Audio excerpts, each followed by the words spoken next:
Mga kapuso, tuloy-tuloy pa rin ang mission naming makapaghatid ng tulong ngayong nasa krisis tayo. At ngayong umaga, ang hatid nating serbisyong totoo, free meals para sa mga driver. Wow, at para bago sila pumasada, ay mukhang may mauuna ng pumasada.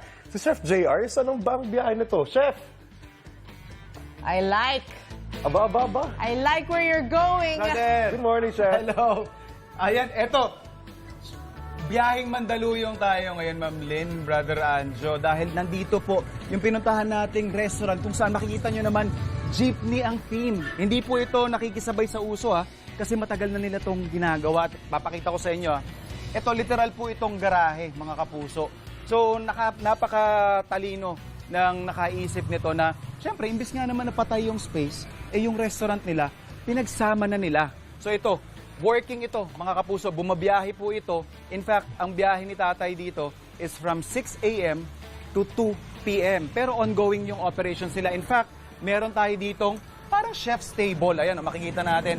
Dito kayo pwedeng kumain. At syempre, pag wala yung jeep, pwedeng mag-dine-in din doon. At ito, mga kapuso, busy-busy yung kusina natin, mga kusinero at kusinera natin. Ito, si Ma'am Eliza talaga yung kusinera ngayon.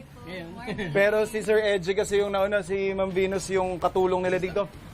Gano'n na po ba katagal yung restaurant ninyo? 6 years na po. 6 years. Kaya tama yung sabi ko, hindi lang kayo nakikisakay sa crisis natin Yes, ngayon. Tama ba yung kwento ko, Sir Edgy, na talagang minaximize nyo lang yung space ninyo? Kahit maliit po, pero makikita nyo po na, na lahat na-accommodate naman. Tama.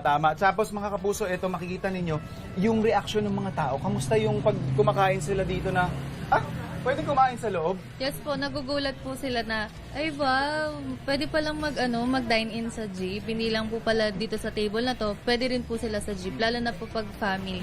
Ayun, exactly. Napakagandang experience kasi hindi ito yung usual setup natin. Yes po.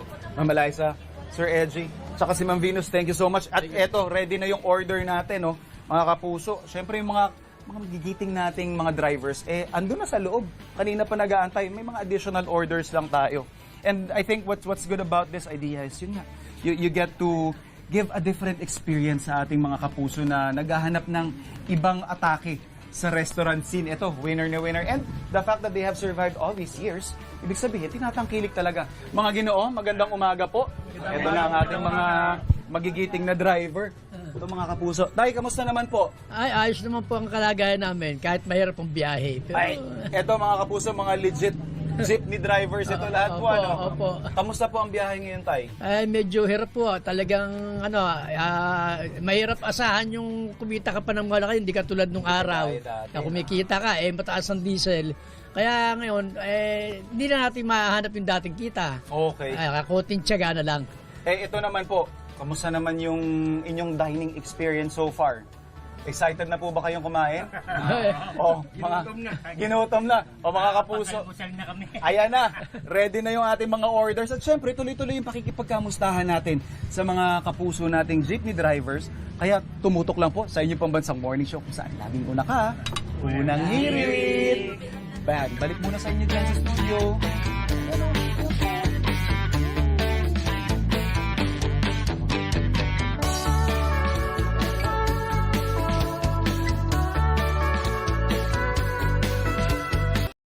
Mananalo actually, di ba?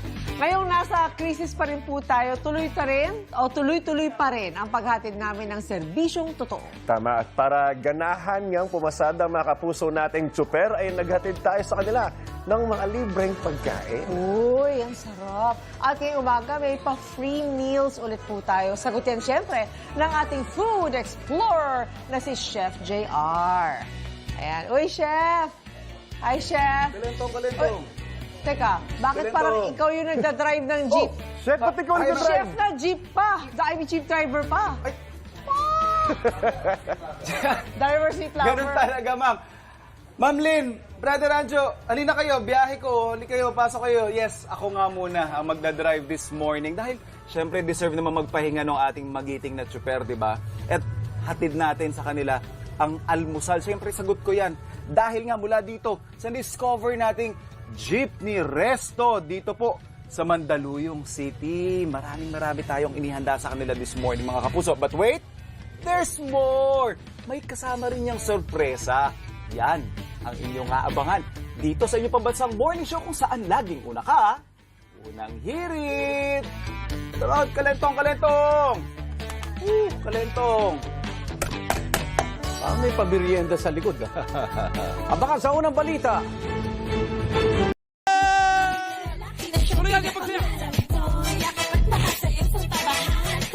Ivan, baile.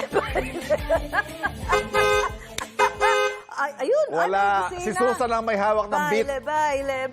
Basta, hindi niya bibitawan yan. Hindi Oh. bibitawan ng beat. Oy, may kakaibang trip tayo ngayong umaga, Ivan. Aha. Sasakay tayo ng jeep, hindi para bumiyahe, kundi para food trip. Ayos yan, ayos yan. oh. Yan ang isang kainan kung saan sa loob ka ng jeep mismo kakain. Aba. Iba nga yan ha. Siyempre, ang driver natin ngayon, si Chef JR. Chef, kumusta ba yung mga pasahero mo? Busog na ba? Aba, syempre naman, kay Chef pa galing yan, talagang busog yan, mga driver Isa. natin dyan. Hi! Hello sa inyo dyan sa studio. Blessed morning sa ating mga kapuso. Ito, kasama natin yung ating mga magigiting na chuper. At ito, kanina pa namin ini-enjoy ang aming munting salo-salo dito nga po sa dinayo namin sa Mandaluyong City kung saan jeepney resto yung kanilang peg. Ito mga kapuso, kita natin, nasa loob kami ng jeepney ngayon. At syempre, tuloy-tuloy yung ating paalmusal. Sir, kamusta naman po? Okay na. Nawala na yung pasma ko. Nawala na yung pasma ni Sir. Okay na. Nakakain na. Nakakain na. Sir, yung sa krisis na hinaharap natin ngayon, naka-apekto ba sa normal na routine ninyo sa buhay? Malaki po. Malaking epekto po dahil po sa paglakas taas ng diesel, imbes nakikita kami ng 500, nagiging 200 na lang. Okay. Kaya ang hirap po eh. Kaya kung iano ng gobyerno yung subsidy, dapat idiretso po talaga sa manibela, sa driver mismo. Hindi na padadaanin Hindi na kahit kanino padadaanin pa. kung kani-kanino po. Okay. Dapat diretso na po sa manibela. Yan- Bumaba po sila sa kalsada, sa lansangan.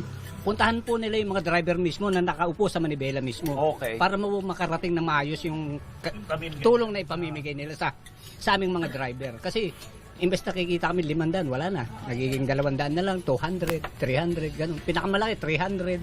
Kasi Okay. napupunta po sa diesel eh. Tama, tama. Yun nga po. Opo. Alright. Ngayon, mabayarin namin sa bahay, kulang. Tama. Hindi sapat. Mahirap magpakasya. I mean, talagang magikero tayong lahat na ng mga... nangungupahan, Yes, bayarin totoo ng yan. mga tubig ilaw, hindi nakukuha sa amin. Okay. Kaya ko po, may mga college din po ako, tsaka mga high schools ng mga bata. Oo. Siyempre, sa ngayon, bakasyon pa po. Paano ngayon yan Paano kapag... po pagpasukan na po? Yes. Talagang napakahirap po talaga. Yung inuuwi namin, sapat lang po para pangkain. Okay. Yan nga po yung sinasabi natin mga kapuso na tayo naman sa GMA. Kahit maliit man yung binibigay nating serbisyo, basta totoo at galing sa puso, kahit pa paano naiibsan yung hirap nila. Kagaya nung katuwang natin na sila Sir Edgy at si Ma'am Eliza, may mga paalmusal sila dito. Siyempre yung chicken, signature dish nila dito. May toko at baboy. Siyempre yung silog meals natin. Meron tayong top silog dito. Meron tayong pork silog. May chicken silog tayo dyan. Chick silog. Toge. Togeng gulay. Dahil lumpiang gulay pala. At siyempre, may mga sabaw din tayo dito. Ito, mami. Mami, 2 serving tayo ng mami dito. So, yung mga, again, it's the act of helping each other, no? Kayo naman po, bilang mga ama, lagi ko pong tinatanong, paano niyo naman po, kasi yung kinukwento ninyo sa bahay ninyo eh. Kayo po, bilang kayo mismo, ano pong mga adjustment ang ginagawa niyo sa buhay ninyo? Sa pag-a-adjust po namin, dahil sa kakulangan nga ng... Opo, Para sa mga ano namin, yung... para sa kita pangangailangan namin, ninyo. Oo. kulang. Ina-adjust na lang namin kahit na buti nga ngayon medyo bakasyon na hindi nakakapasok ang bata, Okay. walang mga baon. Alright. So, Kaya, nakabawas na. nakakabawas. Okay. So dahil dyan tayo magandang cue po yan kasi hindi lang naman po paalmusal ang hatid natin sa ating mga kapuso. Siyempre, meron naman tayong kaunting grocery na may bibigay at siyempre, bigas. So malaking tulong po ito ngayon sa ating mga... Ayan po, sir, get one and fast po. Ito, isang set po yan para dun sa ating mga kapusong chuper. Ayan, no? Ayan. So tutuloy-tuloy lang natin ito kasi yung mga kapuso natin dito. Yan po, si sir, dito naman. Kahit papano, again, maliit na bagay, pero I'm sure sa hirap ng krisis ngayon, kailangan nating ma-appreciate yung mga gantong gestures. Mga kapuso, tuloy-tuloy po ang ating pamimigay ng serbisyo totoo at syempre, napakikamusta sa ating mga tsuper. Tayo po ay magbabalik. Dito lang po yan sa Unang Hirit. Eto sa...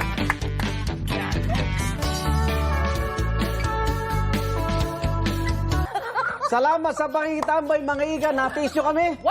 Kita-kita tayo dito sa inyong pambasang morning show sa laging una ka. Ito ang Unang Hirit! Bukas ulit, bukas! Unang irit! Watch it! Unang irit! Unang irit! Wow! Ali! Hit the it!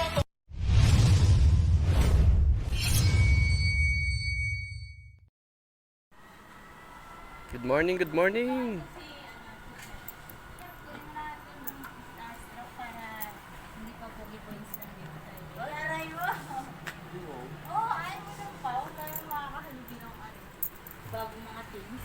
Pero pag bagay ka kaya sa ganun. Pag ano yung piloto,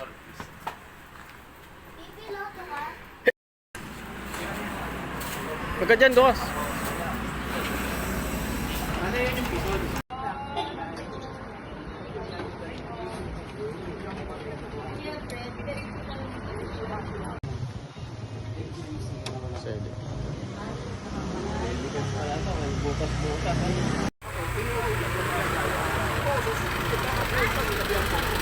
Isa talaga itong working at talagang bumabiyahe na jeep. Kapag wala namang biyahe, ginagamit naman ito sa training area ng restaurant. Pero biyahe Palento, kanina ko pa kayo natawag. Palento. Tapos, pero may mga tables din. Kaya may mga tables din. Tapos, saan ito yung parang